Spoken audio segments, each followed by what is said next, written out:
ভালোবাসা সে তো পবিত্র জিনিস, অপবিত্র তো মানুষের নোংরা ইচ্ছেগুলো। এই ব্যস্ত শহরটা যেমন আছে তেমনই থাকবে, শুধু বদলে যাবে কিছু গল্প, কিছু স্মৃতি। নিজের মতো থাকুন, নিজের মতো চলুন, দিন শেষে ভালো থাকবেন। তিতা হয়ে গেছে সবার কাছে, এখন আর আগের মতো সবার কাছে মিঠা লাগে না। জীবনে ভালো থাকার জন্য প্রেম নয়, কয়েকটা ভালো মনের মতো বন্ধুই যথেষ্ট। হারিয়ে গেলে ক্ষতি কি? এই ব্যস্ত নগরীতে খোঁজ নেওয়ার মতো কেউ নেই। মানুষ তোমাকে কতক্ষণ ভালো বলবে জানো?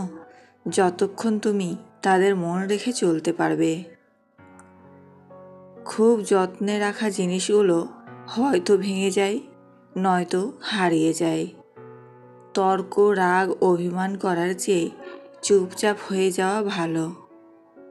প্রয়োজন ফুরালে মানুষ সৃষ্টিকর্তাকেই ভুলে যায়, আর আমি তো সাধারণ মানুষ। হয়তো একা, তবে অনেকটা ভালো আছি, কিন্তু কারো টাইম পাস হতে চায় না। প্রকাশ করতে না পারলে কেঁদে নাও, তোমার সৃষ্টিকর্তা সব জানে।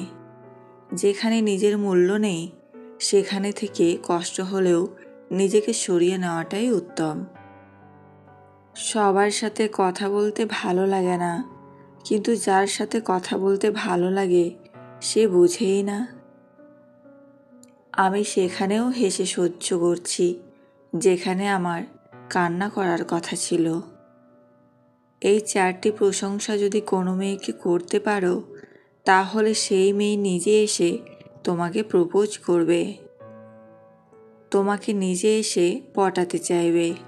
এই 4টি প্রশংসা করলেই সে মেয়েটি তোমার প্রতি ফিদা হয়ে যাবে। সে মেয়ের মনে তুমি থাকবে সব সময়, সারাক্ষণ তোমার কথা ভাবতে থাকবে। তাই তুমি যদি চাও, তুমি যাকে পছন্দ করো কিন্তু বলতে পারছো না, সে নিজে এসে তোমাকে পটাতে চাইবে। নম্বর 1, মেয়েটার সাথে যখনই দেখা হবে বা কথা হবে তখনই তার নামে খুব প্রশংসা করো। নম্বর 2, মেয়েটার সাথে যখন কথা হবে তুমি তার হাসির প্রশংসা করো।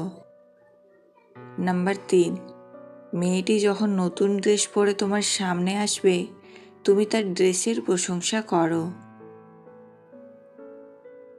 নম্বর 4, মেয়েটার সাথে একটু মজা এবং রোমান্টিক কথা বলবে। আমাদের মৃত্যু খুব সন্নিকটে এবং আমাদের এই সাজানো গোছানো দুনিয়ার সব কিছু ছেড়ে মৃত্যু নামক ট্রেনে চড়ে চলে যেতে হবে।